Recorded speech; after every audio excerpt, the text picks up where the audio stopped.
Hello, and welcome to the weekly broadcast of Strategic Speaking for Results. I'm Elizabeth Bachman, your host. Today, I'm talking about how to share your achievements without bragging.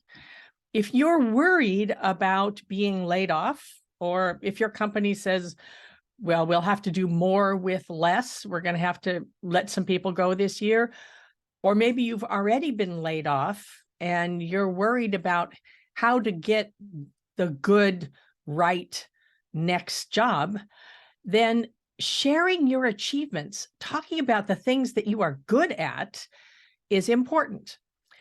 The problem is that so many of us, especially women, were taught to not talk about what you're good at. Always talk about other people, give the credit to other people. What happens then is that there's two things. Firstly, if you're always giving credit away, people will believe you. They're going to say, oh, well, then she's no big deal. There's a difference between being humble and saying, I really did nothing here. And secondly, you start to believe it. That's one of the things that I see over and over with my clients is if you're not accepting and owning your strengths, the things that you're good at, then nobody else will.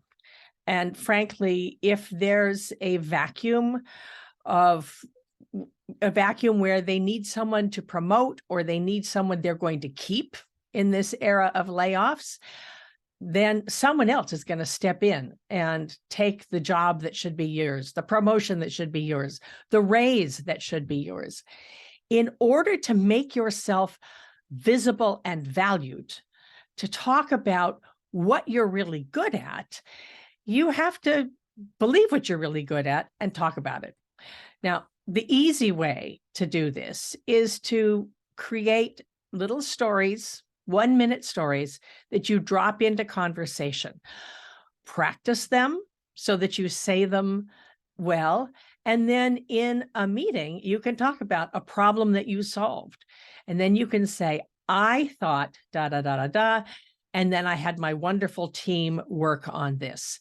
Again, you always want to give credit to the team, but don't give so much credit to the team that you don't take any credit for yourself. It's really easy to erase yourself from the picture. Women have been taught to do that for centuries. But Western business was built on male principles, the way men talk, the way men communicate. Women have to do a little of that. You can't do too much of it because what sounds like bragging and boasting in a man, but it's no big deal, bragging and boasting in a woman has to be done delicately. There's an art to it. It's walking a tightrope. But as anything else, if you practice, if you remember when you learned how to ride a bike and you couldn't do it without the training wheels, and then the training wheels come off and you understand how to hold that balance so that you can move forward, that is a skill that you can use anywhere, everywhere.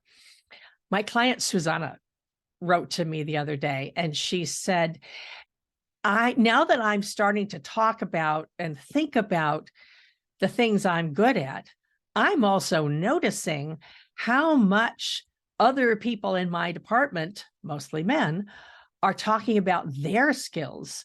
I never noticed it before because it was just part of the background noise.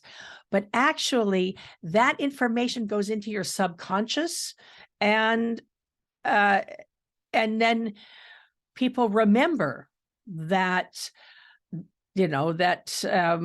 Rudy was the person who got everything done when actually I was the one that did all the work.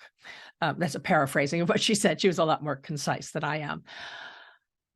When you are talking about your achievements, tracking your achievements, indeed, go back to my post about seeding your value with stories. I'll post the link.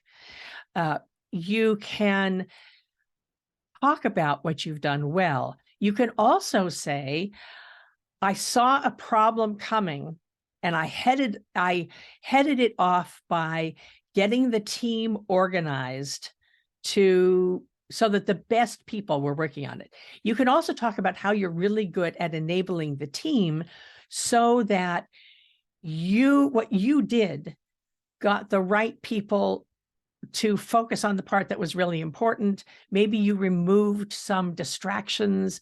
Maybe you got people through. That is a skill. And you can always say, there is an art and a skill to making the team function faster. I'm really proud of my team because I'm helping them be the best that they are. Again, you put that little I in there. I did this, I did that, and helping them be the best that they are. Look at the results. If you have any questions about this is what the Visible and Valued Leadership Certification is all about. Contact me wherever you heard this message or saw this video.